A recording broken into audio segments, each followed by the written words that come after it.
that in any Robotaxi setup, you have the self-driving tech, hardware, software, somebody owns the vehicle, somebody operates the ride-hailing app, and somebody manages the fleet. Their Model Y was the best-selling SUV in China in May. The authorities are looking into a phenomenon known as zero-mileage used cars. This is when cars are registered and plated and then marked as sold, but they haven't ever been driven.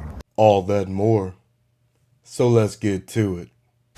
Tesla stock is up in the pre-market a little over 1.5%, currently sitting at $331.56. It's been a pretty good week so far, despite being down around 3.5%. As you know, the stock took a bit of a tumble when Elon Musk started throwing javelins at President Trump via the internet. It would appear all of that is water under the bridge, as Tesla is still down year to date around 15%. But something seems to be lifting the spirits of TSLA.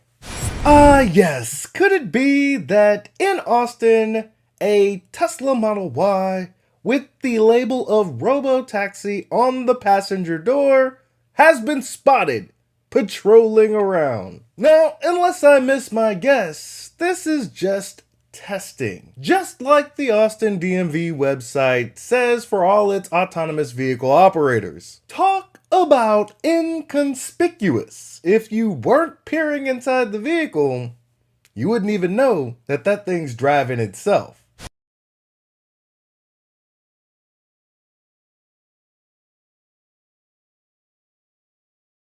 And really your focus and analysis here is what London means for the growth story of robotaxis more broadly. Why is it difficult to trial run there? Well, I mean, let me start by saying that London is a big market for Uber. They often cite it as one of their 5 most important cities globally in their earnings calls and their reports. So this is a big development that they are working with their partners to start deploying planning to deploy robotaxis in London. But these types of streets are different from where we've seen the majority of robotaxis in the past. Places like Phoenix, Arizona, Austin, Texas, where you have varying weather conditions, roads that haven't been around for nearly as long as some of the London streets, which have their own quirks. You lead our coverage of mobility, right, at BNEF, and you know that in any robotaxi setup, you have the self-driving tech, hardware, software, somebody owns the vehicle, somebody operates the ride-hailing app, and somebody manages the fleet. I'm looking at this announcement from Uber and Wave, and I think there's a few names and pieces missing. Yeah, exactly. In a robotaxi service, it really does take a village. You need different parts of this value chain that are going to contribute different skill sets and different capital requirements and different payoff periods. That is, unless you're Tesla, right? You own the vehicles, you make the vehicles, you own the software, you make the software. You've got plans to manage your fleet as necessary, and you've also got an opportunity to let Tesla customers put their own vehicles on said fleet. It seems like it takes a village until Tesla vertically integrates it to the moon. So if you are looking at what is essentially a partnership here between 2 tech companies, Wave and Uber, that mostly work with software, there's a few other players that need to manage the hardware and manage the on-the-ground operations. So as you mentioned, that will be things like people, like a company that will actually end up owning the vehicle. And in the past, Uber's been a bit hesitant to own and operate large fleets of vehicles, but they have shown that they are willing to take over some of the operational aspects with some of their partnerships. For instance, their partnership with Waymo in Austin, some of their partnership with WeRide, which is underway in the United Arab Emirates, where they're taking over some of the fleet operating aspects. But you did right there, Ed. We're missing kind of who's going to own these fleets, who they're going to work with on the charging side, if they are electric vehicles, which they do seem likely to be at this stage, and all the other details around maintenance and repair of these vehicles as they function as robotaxis. But at the same time, there you have some news about China sales, and that showing a bright spot amid some global weakness that we've been seeing in sales for Tesla. Their Model Y was the best-selling SUV in China in May, with more than 24,000 units sold. That is slightly ahead of BYD's Song Plus EV. What? I thought it was all over. Tesla sales were declining all over the world, right?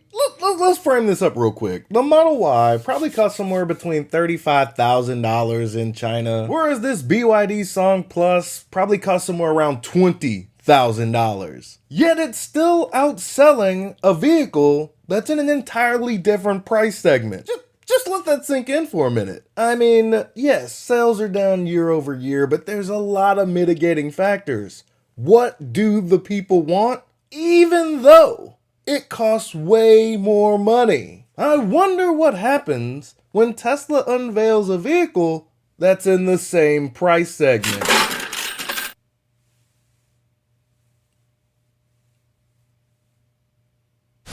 They saw a 34% increase in month-over-month sales in China. Again, that's helped by these Model Y exports and then some strong registrations. Since you brought up registrations, why don't we head over there to CNBC with Eunice Yoon to shed some light on the increasing competition over there in China. Meantime, shares of BYD are climbing in Asia today, up more than 50% this year now, which is outperforming Tesla. True, indeed true. Nice of you to bring it up. BYD launching its new Seal 6 vehicle for just $15,000. Again, that's about half the cost of a Tesla Model 3 in that country. That's some serious undercutting of the Model 3 sedan over there in China. But let's put it this way. If you could buy a Model 3 with FSD and it costs a little bit more than this whatever BYD's bringing out for, pennies on the dollar, essentially. The more enlightened, technologically forward consumer is still probably going to go with the Tesla. To put it simpler, you got the Nintendo Switch and the Nintendo Switch 2. One is definitely going to be cheaper, but something's going to be better about the one that's more expensive. For me, when I'm making my vehicle purchase, the only question I'm asking is, which one of these things drives itself? But ongoing price wars in China, these EV price wars, have some insiders worrying their whole sector could end up facing a crisis of epic proportions. Eunice Yoon has that story. Fears are growing in China that its EV industry is in a race to the bottom. Outside of China, this country is often accused by its trading partners of flooding markets with cheap Chinese EVs. These days, similar accusations are flying within China about China, raising concerns about financial stress in the industry. The company drawing the most fire is China's market leader, BYD. BYD slashes prices by as much as 34%. This mini hatchback, the Seagull, now costs only $7,700. The intense price war has sparked high-profile auto executives to sound the alarm, with the head of Great Wall Motor calling the industry unhealthy. In a local media interview in late May, Chairman Wei Jianjun drew parallels to China's moribund property sector and its now defunct poster child, developer Evergrande. An Evergrande-like crisis already exists in the automotive industry, he says. It just hasn't erupted yet. BYD has dismissed Wei's comment as alarmist. Sellers at this used car market see another sign of strain. The authorities are looking into a phenomenon known as zero-mileage used cars. This is when cars are registered and plated and then marked as sold, but they haven't ever been driven.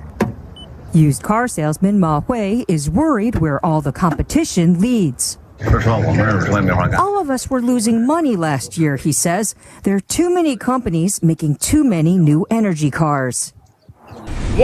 That's one hell of a discount on a used vehicle that's really never been driven. But what do you expect of these auto manufacturers over there in China? They're not BYD, they're not Tesla. How the hell do they maintain their relevance? And when it comes to the used car market, that's not going to be limited over there to just China. It's going to spread globally.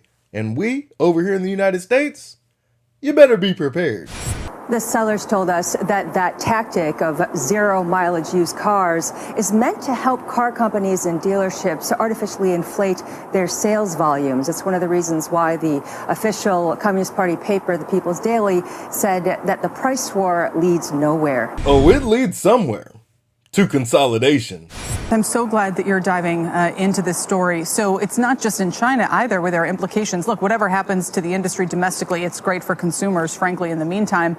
But for global auto producers, right? I mean, if you're a major European car maker, if you're Tesla, I mean, how are you supposed to compete with this? Produce the best product you possibly can and transform transportation as we know it. You compete by offering something that your competitors just can't offer. And before the month's out, you'll probably be able to test it if you're in the Austin city limits. In conclusion, all that hard work from the Tesla AI team, and thank you again, Ashok and everybody else that's had a hand in Tesla AI, giving us FSD, and now testing the Robotaxi in Austin.